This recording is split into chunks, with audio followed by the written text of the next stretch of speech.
Hey there, welcome back to my channel, and today I'm going to cover a topic that I get the most emails on and the most questions on. And the topic is, what classes should I be taking in high school? And this is a topic that I get a lot of questions on, and today I'm going to make this little video and we're going to discuss it. But first, as you know, all 5 service academies do a holistic approach to their admissions process. They look at standardized test scores, they look at grades, they look at athletics, they look at leadership, they look at community service. They look at many different factors. Today we are only going to discuss what classes you should be taking in high school. Not the SATs, not the ACTs, none of that other stuff, just the classes in high school. And we're going to start from what I believe are the easier classes, and we're going to go down to the harder classes. First of all, you should be taking 4 years of English with a concentration in writing. Whether the writing is called composition writing, effective writing, or college level prep writing. It should be writing nonetheless. What you want to be able to do when you graduate from high school is have 4 years of English, and you want to be able to write effectively and clearly. So when you get to the academy, you are not struggling with papers or anything like that. So that is critical. Hey, I really appreciate you guys watching my videos. Just take a moment to subscribe. Thanks a lot, guys. Subscribe. The next classes that you should be taking are social studies / history. You should be taking U.S. history, a minimum of 1 year, and world or European history, a minimum of 1 year. It's imperative that you take a U.S. history class because you are going to be going to institutions that formed U.S. history, so it's nice to know something about U.S. history. And of course world history, because you will be going out into the world and you will be affecting change across the world. So at least 1 year U.S. history, at least 1 year world or European history. Next, foreign language. You should be taking a minimum of 2 years of a modern, underline modern, foreign language.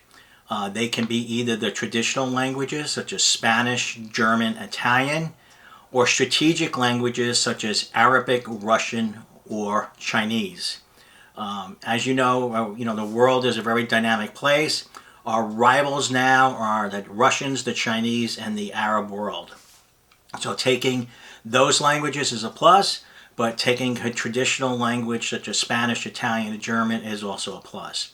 Now, Latin. People ask me all the time about Latin. Latin is not a modern language. You cannot go to Latin America and speak Latin. You cannot go to Rome and speak Latin. However, as we all know, Latin is a critical language to know. Latin is the basis of all the Romantic languages, and Latin is used across many fields of study and many professions across the world. From the legal profession to the science profession to even some of the engineering professions.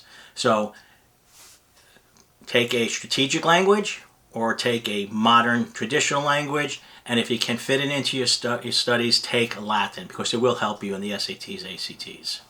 Alright, let's get into the STEM classes, and the first one we're going to hit is math. You should be taking the traditional track in math, which is geometry, algebra, trigonometry, and calculus. Pre-calculus is allowable, but calculus is preferred. All of those classes are core classes, but I strongly suggest that if you can take calculus and skip over pre-calc and go right to calc, take it. If you have to take a pre-calc class first, you're required to do that, and go to calculus, go and do it. But do not stick with just pre-calc. Next, the science classes. These all should be lab-based classes. There should be biology, chemistry, and physics, all lab-based. When it comes to physics, try to take a calc-based physics class. The reason that you want to take calc-based physics over algebra-based physics is that when you get to the academies, you will not be taking algebra-based physics. And if you can get a leg up with calc-based physics, it's all the better for you. So biology, chemistry, and physics, you should be taking those 3 classes. Next, the computer science classes. Some of these are mainstream classes in high school. Some of these are electives, but try to fit them in. You should be taking a programming class, a coding class, and a web development class. Any of those classes would help you. I think a programming class and a coding class are probably the best for you.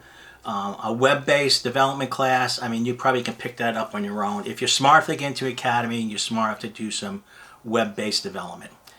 It's just that easy, in my opinion. So I think we got a pretty good overview of what you should be taking. Now let's talk about which type of classes you should be taking.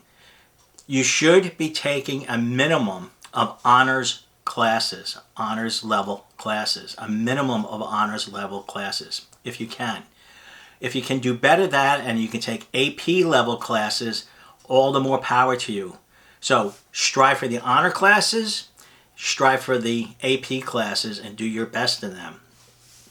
Now, from my experience with myself, my wife, my 4 kids, and doing this for many years, there's classes that are quote-unquote plebe killers, first-year killers. And the classes are calculus, chemistry, and physics. Those 3 classes are plebe killers. If you can do well in high school and take calculus, physics, and chemistry and carry that over to the academy and get that out of the way the first year, you'll be ahead of the game. So good luck to you. I hope you realize that it's a long haul over the 4 years. Some of you might be just going into your senior year. Some of you might be entering your junior year. Some of you might be freshmen just coming out of middle school and saying, what the hell is this guy talking about, all these math and science classes I have to take? But you'll get there and you'll figure it out. So I wish you the best, and I hope you get what you want. Bye now.